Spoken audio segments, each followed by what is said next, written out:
하나님께서 오늘 주신 말씀 신약 성경 요한복음 15장 1절에서 5절까지의 말씀입니다.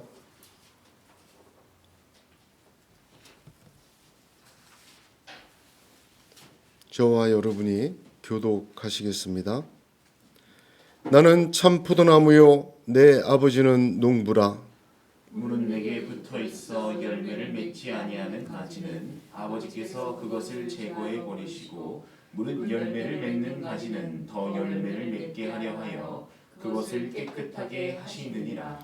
너희는 내가 일러준 말로 이미 깨끗하여졌으니 내 안에 거하라. 나도 너희 안에 거하리라. 가지가 포도나무에 붙어 있지 아니하면 스스로 열매를 맺을 수 없음같이 너희도 내 안에 있지 아니하면 그러하리라. 5절은 같이 봉독합니다. 나는 포도나무요 너희는 가지라. 그가 내 안에 내가 그 안에 거하면 사람이 열매를 많이 맺나니 나를 떠나서는 너희가 아무것도 할 수 없음이라. 아멘. 네, 오늘 건물의 정전으로 이렇게 아름다운 촛불 예배를 드리게 하신 하나님을 찬양합니다. 원고도 잘 보이지를 않아서 원고를 많이 준비했습니다만 아마 제 생각에는 좀 짧게 끝나지 않을까 그런 생각이 듭니다. 어두움 속에서도 빛으로 오신 주님이 얼마나 귀한지 이 어두움 속에서 촛불을 켜놓고 예배하면서 새삼도 그렇게 느끼게 됩니다. 좋은 점도 있습니다. 코끝에 뼈두락지가 났는데 그 잘 보이지가 않죠. 이렇게 촬영하면 그런 아름다운 면도 있고 조명빨이 있어서 또 분위기도 있고 얼마나 감사한지 모릅니다. 이순신 장군께서 필사즉생이라는 말을 하셨습니다. 언제 했냐면 명량해전에 참석하기 전에 그 왜군의 함선이 133척이었고 이순신 장군은 12척밖에 없었습니다. 그 왕에게 그러나 이런 편지를 보내면서 그 말을 했습니다. 지금 신에게는 아직도 전선 12척이 남아있나이다. 죽을 힘을 다하여 막아 싸운다면 능히 대적할 수 있사옵나이다. 비록 전선의 수는 적지만 신이 죽지 않은 한 적은 감히 우리를 업신여기지 못할 것입니다. 그리고 대승을 거두었지 않습니까? 어떤 말을 보게 되면 그 말에는 깊은 어떤 삶의 배경이 들어있는 것 같아요. 필사즉생이라는 말도 정말 그런 어떤 위험을 앞두고 반드시 이기겠다는 그런 어떤 그 각오가 배어나오는 말이라 이렇게 볼 수가 있습니다. 가만히 보면 우리 말과 행동과 삶에는 다 어떤 배경이 있는 것 같아요. 자기가 알던 또 느끼던 느끼지 못하던 말과 행동과 삶에 나타나는 것 뒤에는 그런 말을 할 수밖에 없는 그런 행동을 하게 되는 그런 배경이 있는 것 같아요. 제가 이렇게 가끔 가는 목욕탕에 있는데 거기에 그 젊은 청년이 하나 같이 들어와요. 갈 때마다 들어오는데 이 청년이 약간 좀 겉에는 멀쩡한데 좀 문제가 있는 청년이에요. 제가 이렇게 한번 보니까 지능은 낮지 않은데 정서 불안증 같은 어떤 게 있는 것 같아요. 들어오면 다 큰 청년이 물속에서 막 물장구를 치고 제멋대로 막 합니다. 처음에는 이상했는데 몇 번 보다 보니까 저 친구가 지금 아프구나. 그런 사람이구나. 이렇게 그 배경을 이해하게 되니까 그 행동도 이해하게 되더라고요. 그러나 그 목욕탕에 처음 온 사람들은 깜짝깜짝 놀래요. 멀쩡하던 애가 갑자기 물속에서 물장구 발을 막 치고 이상한 행동을 하니까 여러 번 본 사람들은 제가 원래 그렇다고 이렇게 얘기를 합니다. 그 배경을 알게 되면 그 말과 행동과 삶이 왜 그렇게 나왔는지 잘 이해가 됩니다. 이순신 장군의 필사직생도 그런 명량해전의 배경에서 나온 말이라 더 감동이 되는 것 같습니다. 왜 예수로 충만해져야 되는가? 우리의 말과 행동과 삶이 그 배경이 예수가 되기를 원합니다. 의식이든 무의식이든 제가 기도할 때 그렇게 많이 기도해요. 하나님, 의식이 있든 무의식의 속이든 예수만 붙들고 예수만 말하게 해주세요. 제가 기도할 때 많이 하는 기도거든요. 그런데 그 기도대로 돼요. 참 꿈속에서도 찬양을 하게 되고요. 아침에 눈을 딱 떴는데 변찮는 주님의 사랑과 그 찬송하면서 깨게 되고 놀라운 그 경험을 하게 됩니다. 우리의 선택과 순종과 말과 행위에 예수 그리스도가 뿜어져 나오는 그런 충만이 있기를 주님의 이름으로 축복합니다. 예수님은 하나님으로 충만하셨어요. 요한복음 14장 10절에 내가 너희에게 이르는 말이 스스로 하는 것이 아니라 아버지께서 내 안에 계셔 그의 일을 하시는 것이라. 그 정도로 말씀하셨어요. 다른 것이 들어오지 못할 정도로 다른 틈이 아니라 다른 것이 조금도 들어오지 못할 정도로 머리끝부터 발끝까지 예수로 충만하시기를 축복합니다. 오늘 주님은 나는 참 포도나무라 그렇게 말씀하셨어요. 본문을 보면 내 아버지는 농부요 나는 포도나무요 너희는 가지라. 사람마다 세상 보는 눈이 다 다릅니다. 산에 있는 나무를 보고 땔감으로 생각하는 사람은 온 천지에 땔감이 가득한 거예요. 가구를 만드는 사람에게 가득한 산의 나무는 아주 좋은 목재가 가득한 것입니다. 세상의 풍경을 그리는 화가에게 산에 가득한 나무는 아름다운 하나님의 창조물이요 풍경으로 보이는 것입니다. 세상을 어떻게 보십니까? 누구로 보십니까? 말씀으로 보시기 바랍니다. 오늘 하나님께서는 이 세상 보는 눈을 새롭게 한번 바꾸어 주세요. 내가 농부고 세상은 포도원이고 내 포도원이고 거기에 참포도나무 예수를 심었고 너희는 거기에 가지다. 이렇게 세상 보는 눈이 오늘 열리기를 축복합니다. 이 믿음이 먼저 생기지 않으면 오늘 주님의 말씀 듣기가 어려워요.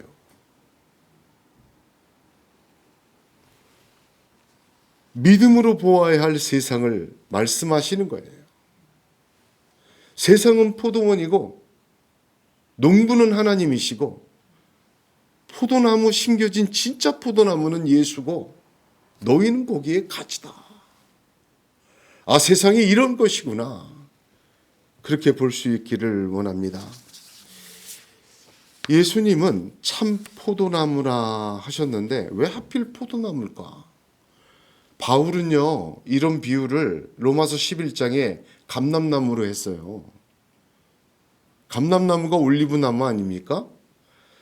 이 이스라엘 지역에 제일 많은 나무가 포도나무보다는 감람나무인데 왜 예수님이 감람나무다 하지 않으시고 또 나는 살구나무다 말하지 않으시고 나는 뭐 대추나무다 그러지 않으시고 나는 왜 참 포도나무다 하필이면 포도나무를 딱 찍어서 얘기를 하셨을까?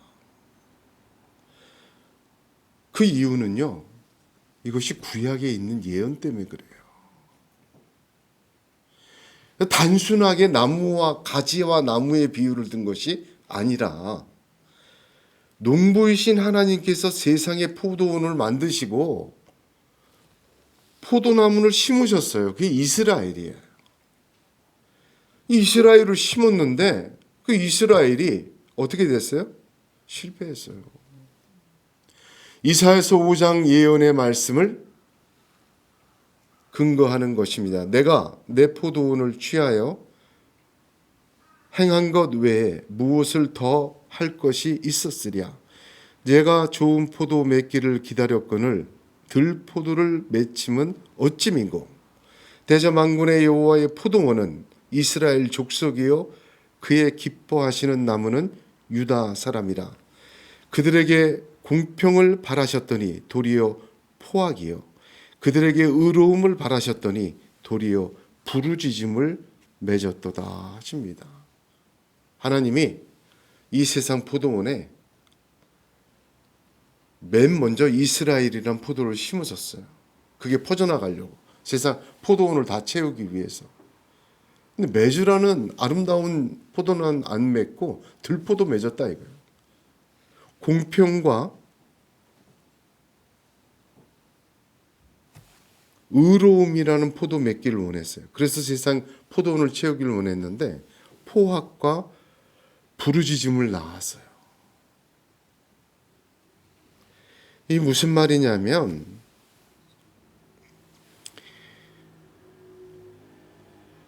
포악이라는 거는 어떤 것이냐면 폭력적인 세상이잖아요. 그리고 의로움을 바라셨는데 부르짖음이 세워져요. 이 말은 뭐냐면 지금 세상이 아우성으로 가득해. 폭력으로 가득해. 내가 만든 세상이 이렇게 타락했으니 거기 그 포도원에다가 이스라엘을 심었어요. 공평과 의로움을 열매를 내라고. 그 점점 이 포도원 전체를 그 이스라엘 포도나무로 덮으려고 하셨어요. 근데 그 이스라엘이 거기다 심어놨더니 그 망가진 포도원과 똑같은 열매를 맺고 말았다는 거예요. 그러니 하나님 보시기, 농부가 보기에 저 포도나무는 어떻게 해요? 심을 이유가 없어요. 포도원의 울타리가 소용없어요. 세상과 똑같은 포도나무가 되었어요. 울타리가 무슨 소용입니까? 구별이 무슨 소용입니까? 그래서 하나님은 이 울타리를 걷어버리신 게 아니라 새 포도나무, 참 포도나무를 거기다 심으셨다는 거예요. 참이라는 말은요, 거짓의 반대말이 아닙니다. 여기는 무슨 말이냐면 그림자와 실체라는 뜻이에요. 참 포도나무는 내가 진짜 포도나무다 그런 뜻이 아니고 이스라엘은 그림자예요. 그러나 내가 본체다. 그런 의미입니다. 예수님은 세상의 빛이시죠? 모든 세상의 빛은 이 실체의 빛의 반사체입니다. 예수님은 참 떡이세요. 생명의 떡이세요. 이스라엘이 하늘에서 내린 만나를 먹고 40년을 살았지만 그 떡은 더 이상 존재하지 않아요. 그러나 참떡이신 예수는 존재해요. 이런 의미입니다. 그러므로 이스라엘이라는 포도나무는 들포도를 맺음으로 실패하였지만 하나님은 이 포도원에 진정한 포도 열매를 맺는 유일한 나무를 심으셨습니다. 그 나무가 바로 나, 예수 그리스도라는 것입니다. 농부이신 하나님을 기억해야 돼요. 포도원의 주인은 누구이십니까? 하나님이세요. 정말 그 구약 예언서를 보게 되면 정말 세상이 미쳐 돌아가는 것 같아요. 이스라엘이 막 가나안 땅 들어와서 잘 나가고 막 이기고 그러니까 하나님 필요 없다. 바알도 섬기고 하나님도 섬기고 다 좋다. 미쳐 돌아간다 그랬어요. 미쳐 돌아가. 그리고 그런 세상이 계속 이어질 줄 알았어요.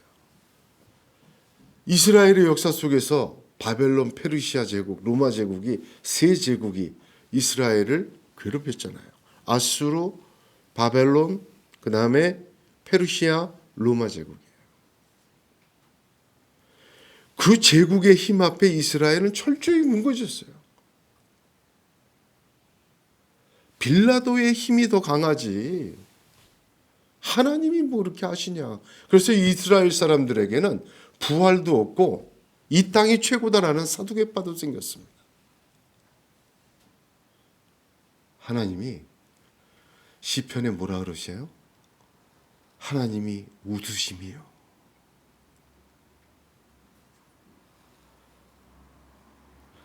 하나님이 잠잠하지 않으세요. 하나님은 눈부세요. 세상은 하나님의 포도원입니다. 자기 독생자를 갖다 심을 정도로 기억하시고 사랑하시고 이끌어가세요. 아무리 지금 세상 포도원 천지에 들포도만 맺는 이상한 것들이 가득해도 참 포도나무 심고 하나님은 그 포도나무로 세상을 덮으실 거예요.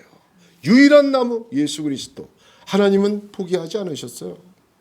창조하신 하나님은 구원하시고 구원하신 하나님은 새 창조하십니다.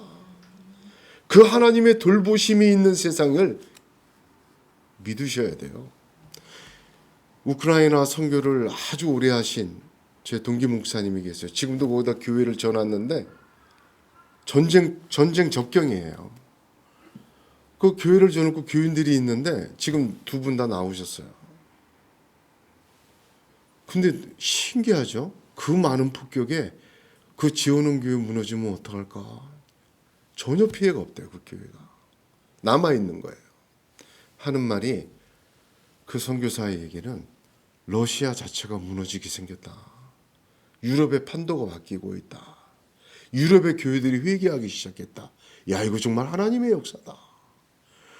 몇백 년 동안 복음이 제대로 못 들어갔던 그 러시아 땅에 이제 균열이 생기고 있다. 그 동방정교회잖아요, 러시아가.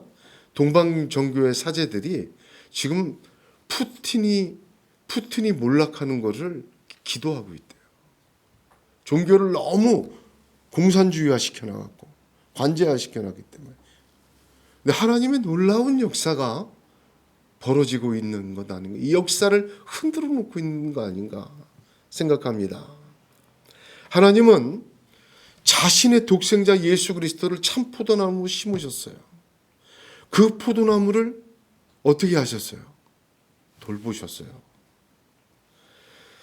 동정녀 마리아에게 태어나게 하셨어요. 천사를 보내서 수태고지를 합니다. 그에 앞서서 세례 요한을 사가랴에게 임신하지 못한 사가랴에게 환상을 주어서 준비시키셨어요. 그때 들포도나무가 가득한 세상에는 어땠습니까? 헤롯이 2살 난 나이 아래로 다 죽였어요. 메시아 죽이려고. 하나님이 그를 애굽으로 피신시키셨다가 다시 데리고 오십니다. 하나님이 자기의 독생자 예수 그리스도를 이 땅에 보내시고 얼마나 돌보셨습니까? 그리고 이루어내셨습니까? 나무를 돌보시는 하나님, 가지도 돌보십니다.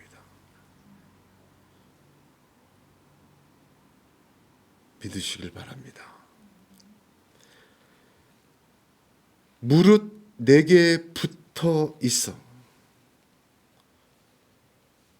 무릇 내게 붙어 있어. 나를 돌보신 하나님 너희도 돌보시는데 내게 붙어 있는 가지는 두 종류예요. 오늘 본문에. 열매 있는 가지가 있고 열매 없는 가지가 있어요. 그래서 하나님이 어떻게 돌보십니까? 가지를 본문 속에서 제거, 두 번째 깨끗, 정화, 세 번째 뭘 하세요? 열매. 한번 따라해 보시면 감사하겠습니다. 너무 중요한 일. 하나님이 돌보시는 가지에게 제거, 깨끗, 열매. 하나님이 이렇게 세 가지로 돌보세요. 그런데 하나님의 돌보하심은 제거하심으로 참포도나무를 정화하시고 깨끗게 하심으로 나무와 가지를 결속시키십니다. 그리고 가지로 열매 맺게 하시는 거예요. 가지에게 뭘 하신다고 하나님이? 제거하시고 정화하시고 결속 그리고 열매 맺게 하세요. 이게 하나님이 가지에게 하시는 거예요. 예수 그리스도에게 돌보신 것은 성경에 다 기록한 말씀대로 이루어지게 돌보셨어요. 그럼 가지도 어떻게 돌보십니까? 성경에 기록된 그 사람들처럼 돌보세요. 저와 여러분도 아브라함처럼 사랑하시고 저와 여러분도 이삭처럼 돌보시고 야곱처럼 돌보시고 요셉처럼 하나님이 계획이 있음을 믿으시길 바랍니다. 예수에게 그렇게 돌보셨던 하나님 가지에게 그렇게 돌보십니다.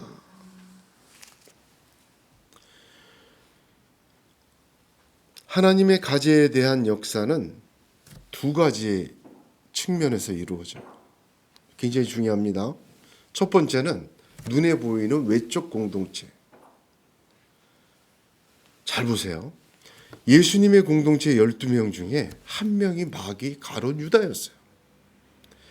그 제거됐어요. 그렇죠?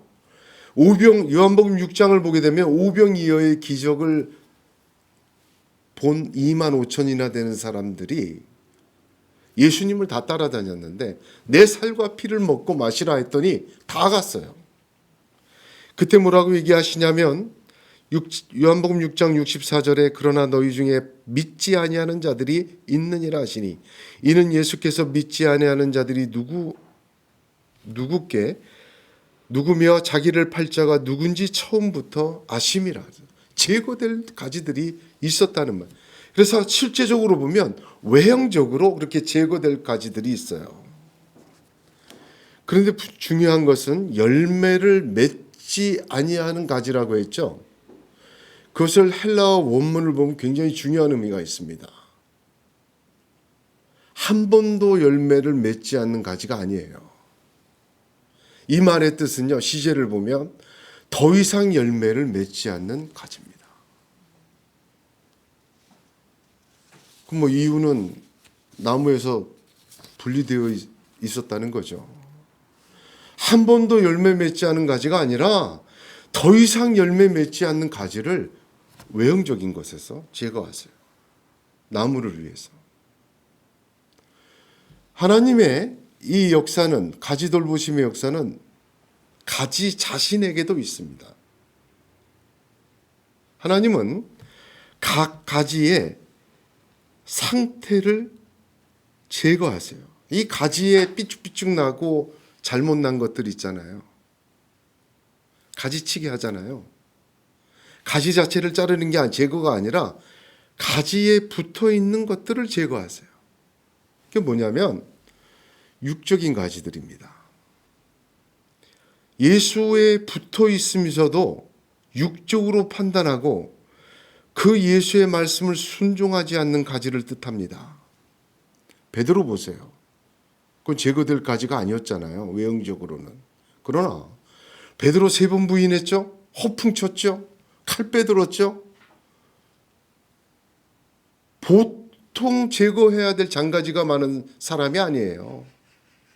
하나님께서는 그를 다루셨어요. 그래서 그 가지가 튼튼하고 열매 많이 맺도록 그 가지의 장가지를 다 치셨습니다.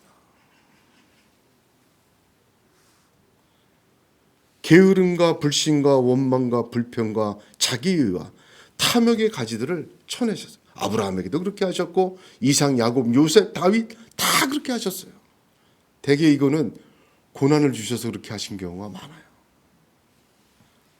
자, 두 가지 측면에서 이루어집니다. 제거는 농부이신 하나님은 두 번째 깨끗하게 하세요. 가지를 돌보심에 열매 맺는 가지는 더 열매를 맺게 하시려고 깨끗하게 하신대요.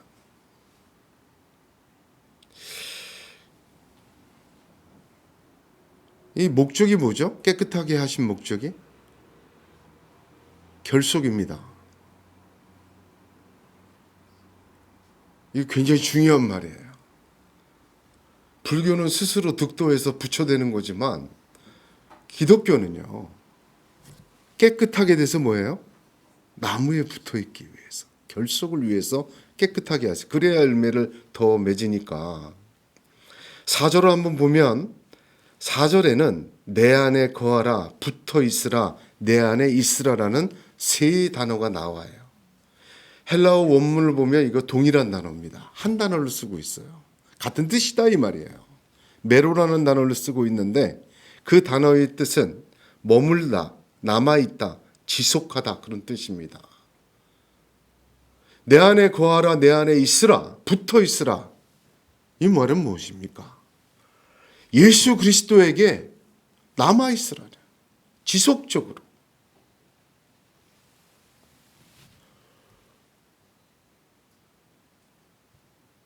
원수 마귀는요, 그 계략이 딱 하나예요. 이간질하는 거예요. 예수와 우리를. 그 붙어 있는 것, 균열만 생기고 떨어져 나가면 저절로 가지들은 다 죽어요. 가지 다 죽으면 나무도 죽게 할 수 있다고 생각을 하는 거예요. 그래서 고린도후서 11장 3절에 뱀이 그 관계로 이와를 미혹하게 한 것 같이 너희 마음이 그리스도를 향하는 진실함과 깨끗함에서 떠나 부패할까 두려워하노라. 더러워진 거 누가 합니까? 마귀가요. 이간질에서 또 깨끗하게 하는 것이 결속이니까. 왜? 참나무가 깨끗해요.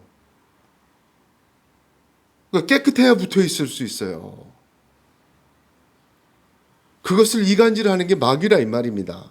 고린도후서 7장 1절에는 육과 영의 온갖 더러운 것에서 자신을 깨끗게 하자 이렇게 얘기했습니다.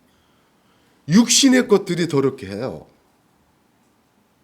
구원받았지만 새 영을 받았지만 아직 우리가 옛사람이 있어요.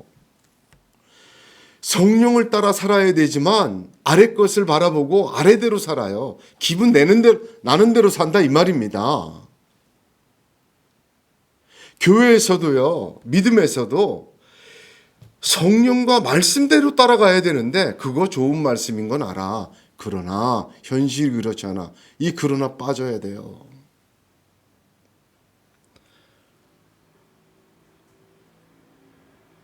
여러분 제가 목회를 오랫동안 해서 거의 은퇴할 때가 가까이 오는데 이렇게 보면 성질대로 예수 믿는다네요.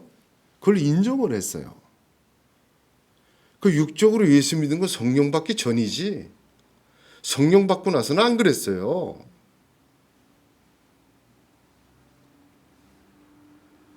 사랑하는 성도 여러분, 농부이신 하나님은 깨끗게 하십니다. 열매 맺는 가지에도 기생충이 달라붙고 먼지가 묻고 세상의 오염물이 자꾸 묻어요. 자기 육신 속에서 육체의 것들이 자꾸 올라와서 진액으로 덮어버립니다. 하나님이 이걸 놔두지 않으세요. 우리가 붙어있는 나무가 깨끗하기 때문에 우리를 깨끗게 하시는 하나님의 역사가 있어요. 그게 돌보심이에요. 무엇으로 하십니까? 말씀으로 하신다고 하셨어요. 본문에 보면 3절에 너희는 내가 일러준 말로 이미 깨끗하여 졌다 합니다. 이거 좀 2번 나오죠. 깨끗하다는 게. 무슨 말인가? 이미 깨끗하여 졌는데 왜 계속 깨끗하게 하시냐? 이미 깨끗하게 했다는 말은 뭐예요? 신분을 얘기합니다. 너의 신분이 이미 깨끗해졌어. 원래 참 포도나무에 붙어있을 만한 자격과 권세를 주셨어. 믿음으로 거저. 이 신분의 얘기예요. 그러나 계속해서 깨끗해져야 된다는 2절의 말씀은 어떤 뜻입니까? 상태를 얘기합니다. 이 신분과 상태를 구별해야 돼요. 하나님이 깨끗하게 하신 것 절대로 하나님 포기하지 않으세요. 나무를 돌보시듯 그 가지를 돌보셔요.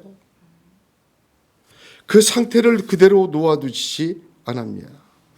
바울은 그래서 로마서 11장에 그 접붙임 당한 가지를 이렇게 설명합니다.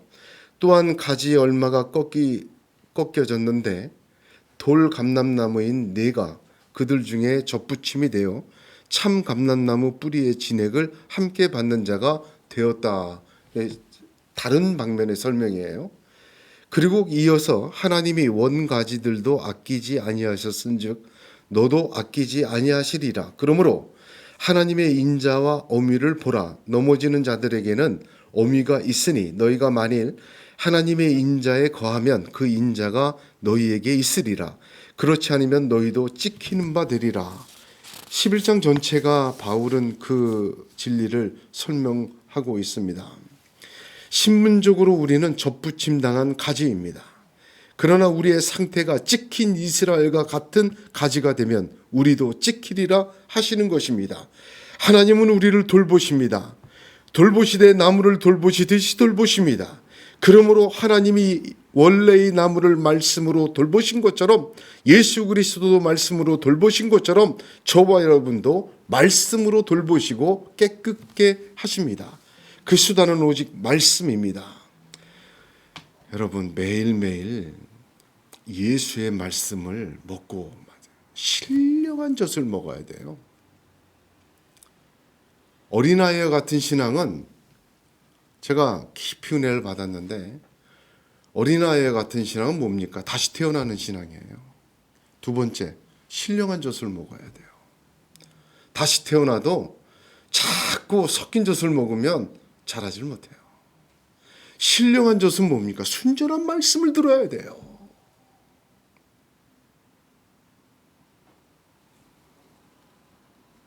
말씀을 통해 하나님이 깨끗해 하시기 때문입니다. 여러분, 왜 깨끗하게 하십니까? 천국에 적합한 존재인 가지로 만들기 위해서 깨끗하게 하시는 것 아니에요. 신분적으로 이미 깨끗해졌어요. 천국의 사람이에요, 우리는. 이 땅에서 더 많은 열매를 맺게 하기 위하여 깨끗게 하시는 거예요. 할렐루야. 농부는 열매 맺게 하십니다. 가지에게 하는 세 번째입니다. 열매는 누가 맺게 하세요? 농부예요. 예수는 참 포도나무요, 그를 믿는 자는 가지입니다. 참 포도나무이신 예수는 가지를 버리지 않으십니다. 농부이신 하나님께서 붙어있게 하신 가지를 꼭 붙들고 계십니다. 주님은 절대 안 놔요. 자신을 통하여 양분과 생명이 공급되도록 붙들고 계십니다. 누가 우리를 그리스도의 사랑에서 끊을 수 있으리요 하는 것입니다. 우리를 위해 죽으신 주님, 우리를 붙들고 절대 놓지 않으십니다. 여러분, 믿으시길 바라요. 어떤 상황이 와도, 세상에 다 나를 놔도 하나님은 나를 놓지 않으세요. 하나님, 나 버림받은 것 같아요. 하나님, 나는 왜 이러세요? 천만에. 하나님은 결코 우리를 놓지 않으십니다. 본문 5절을 보면 나를 떠나서는 너희가 아무것도 할 수 없음이라. 굉장히 중요한 말이에요.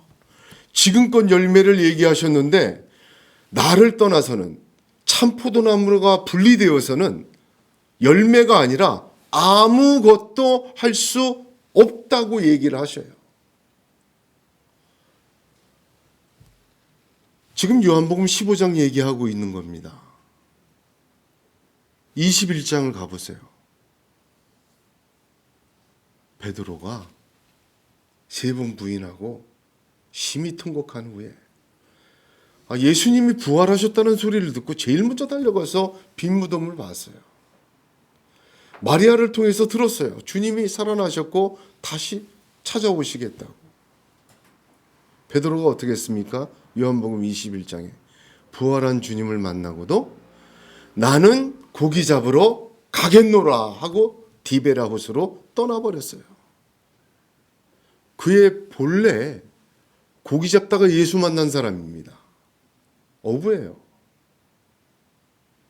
그가 함께 간 제자들도 함께 고기 잡다가 예수 만난 사람이에요. 나는 다시 고기 잡으러 가겠노라고 갔어요. 밤새도록 디베라 바닷가에서 고기를 잡는데 한 마리도 못 잡았습니다. 부활하신 주님이 거기까지 쫓아오세요. 나무는 가지를 절대로 안 놓습니다. 쫓아와서 뭐라 그랬어요? 오른편에 그물을 던지라. 이 뭔가 옛날에 들었던 말씀이거든요. 오른편에 던졌어요. 큰 물고기 153마리가 건져졌는데 성경 표현을 보니까 그 물이 찢어지지 않았더라. 왜 그 물이 안 찢어졌다고 적혔어요? 반드시 찢어져야 돼요. 그렇게 많이 건지면. 예수를 떠나서는 그래 이제는 난 고기 잡고 살 거야. 못 살아요. 예수를 떠나서 잡은 고기는 그물고기가 아니에요. 찢어진 그물입니다. 그것을 직접 직접 몸소 보여주신 것이에요. 예수 없는 삶. 아니, 난 뭐 예수 없이 사는 사람처럼 더 이제 자유롭게 내 욕심을 챙기고 손해 봤던 거 다 부담 없이 하고 싶다. 여러분, 그 결국이 어떻습니까? 찢어진 그물입니다. 아무것도 할 수 없다 하신 말씀이 그대로 이루어졌어요. 야곱이 하나님 없이 살았던 그 라반의 21년이 재산과 모든 걸 다 가졌어도 야복강을 건널 때 다 토해내야만 했어요. 하나님이 주신 것, 하나님이 세우신 것, 하나님이 부어주신 것 달라요. 예수 없이 무엇을 해보겠다는 생각, 착각입니다.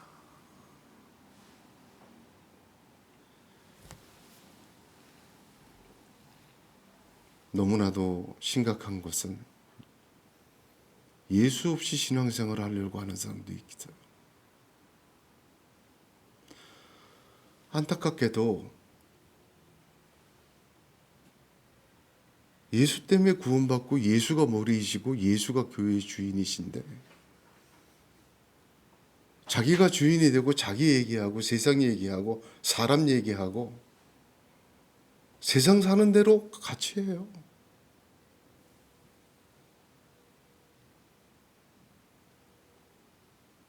신앙에도요. 제가 복음서 매일 묵상한다고 그랬잖아요.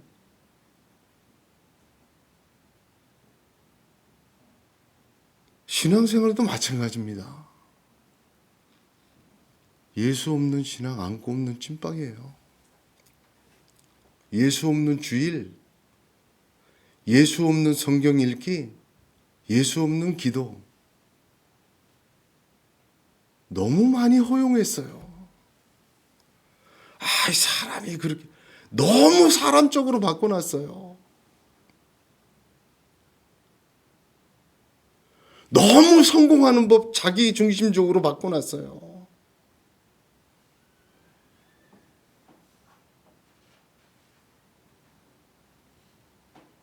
예수를 떠나서는 아무것도 할 수 없습니다. 예수에게 붙어있고 참나무, 포도나무이신 예수는 우리를 놓지 않으세요. 열매 맺게 하시는 분은 농부이신 아버지 하나님이세요.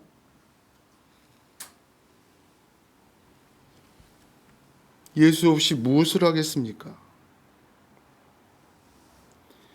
예수를 떠나서는 열매 맺지 못합니다. 열매 맺지 못할 뿐만 아니라 아무것도 할 수 없습니다. 예수님께서 이 말씀을 하신 배경이 있습니다. 예수님이 십자가를 지시기 전에 세종 목요일이라 그러죠. 금요일 날 십자가를 지셨으니까 목요일 날 세족식하고 최후의 만찬하셨어요. 그리고 밤새 겟세마네 동산 가서 기도하시다가 새벽에 붙들려 갔습니다. 이 말씀하신 게 목요일 밤, 금요일 저녁 그 사이라.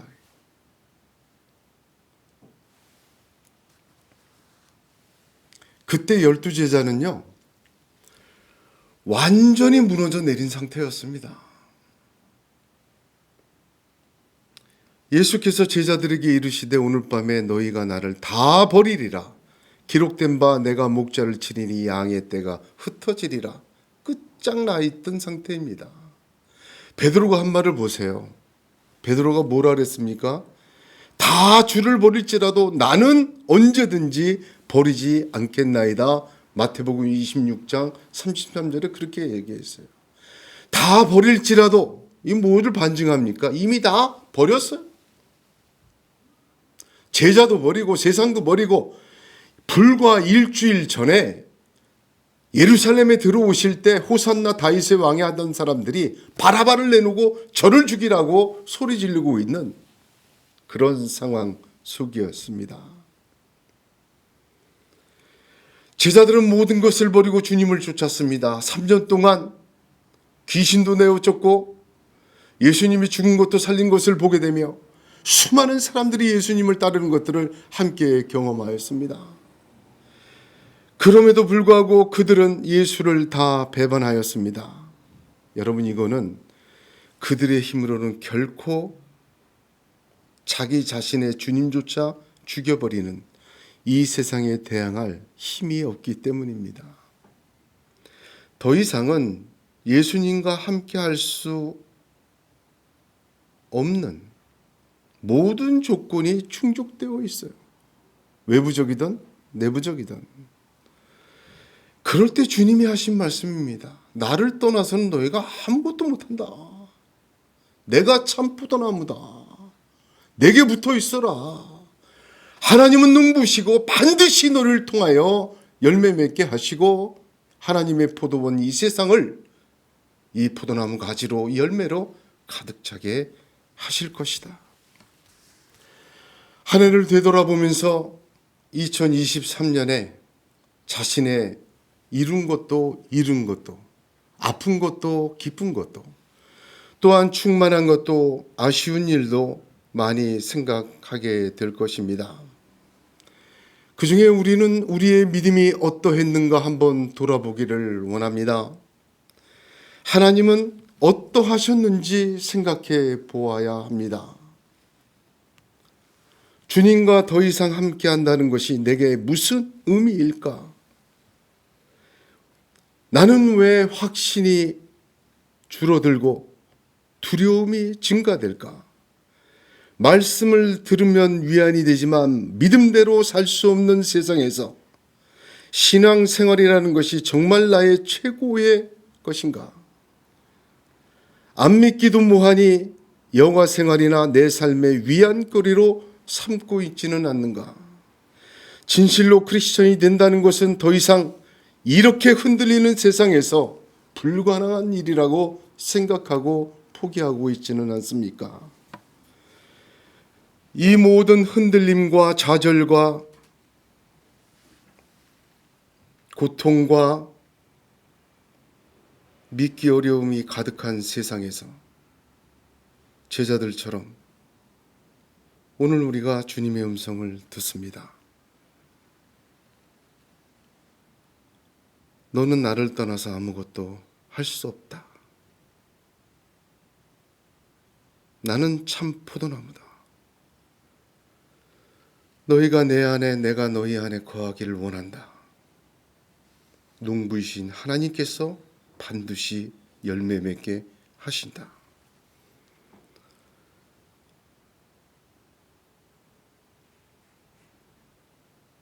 그런 믿음이 충만하시기를 바랍니다. 나는 믿는 자이다. 믿는 자에게는 나무이신 예수께서 능치 못할 일이 없다. 하나님은 농부이시다.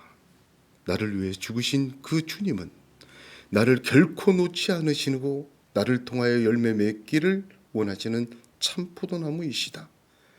나는 그의 가지요.